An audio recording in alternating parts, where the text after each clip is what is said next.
Yeah, this was a good showing. Like I was impressed with, especially on the road, and not just Bryce Jordan can get a little drab and quiet. Like this was their campus gym.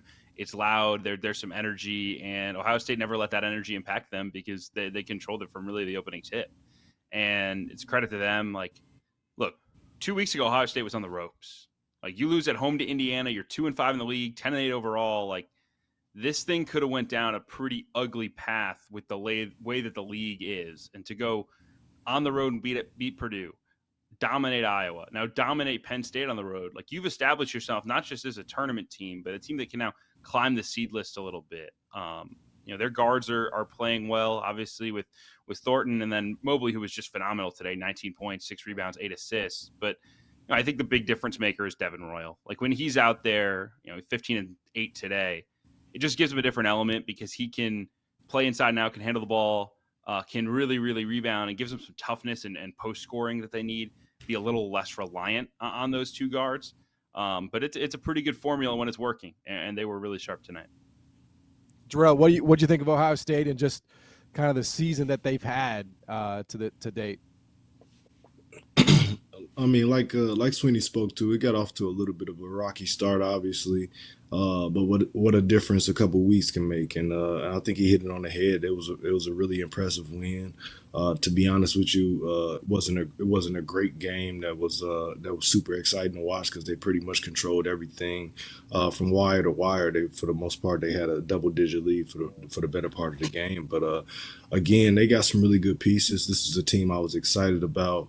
I still think that Bruce Thornton is probably one of the most underrated point guards in the entire country, man. And he's hit an absolute hot streak from three lately. He was 5 of 7 from three tonight, and also like Kev spoke to, just the freshman Mobley picked a great day to have his best game of the year. I think he really stuffed the stat sheet. He was super efficient. For the most part, as a team, they took care of the ball and they were solid defensively, man. So they had it rolling tonight. Really impressive win. This is a win. Like these are the type of games for them going forward throughout the rest of the year, where they just need to handle business for them to be able to get a road win, somewhat of a quality road win against a Penn State team who's gotten really close to actually beating some people this year. So they're not as bad as they probably showed tonight either. I think this is exactly what they need. And they're in a good position right now where I think that they're in the tournament probably if it starts today. And then they got the possibility right now to continue to stack quality wins and continue to move up and improve seeding. And at the same time, like I said, they can't afford too many slip ups and losing games where they need to win because they're not too far as well from being on the other side and being on the outside looking in. So if they finish up strong, man, Ohio State's an intriguing team. I don't know, Kevin, if anybody's going to catch Michigan State, obviously, but you're kind of trying to identify teams that could contend, that could push a little bit in that top third of the Big Ten. Is Ohio State entering that conversation? I think they're one of the more dangerous teams. I'm not sure they can go on a run and really climb the standings too much just because you already have 5 losses. You've lost 3 conference home games already, which digs you a huge hole. And they still have a good amount left on the schedule starting this weekend against Illinois in Champaign. But and you're trying to identify who are the teams that might be interesting come March, might be a team that can make a push. I mean, you think about what wins in that tournament. It's guard play and toughness and size up front, and that's what Ohio State has. That's the recipe, and we know their best is really good, right?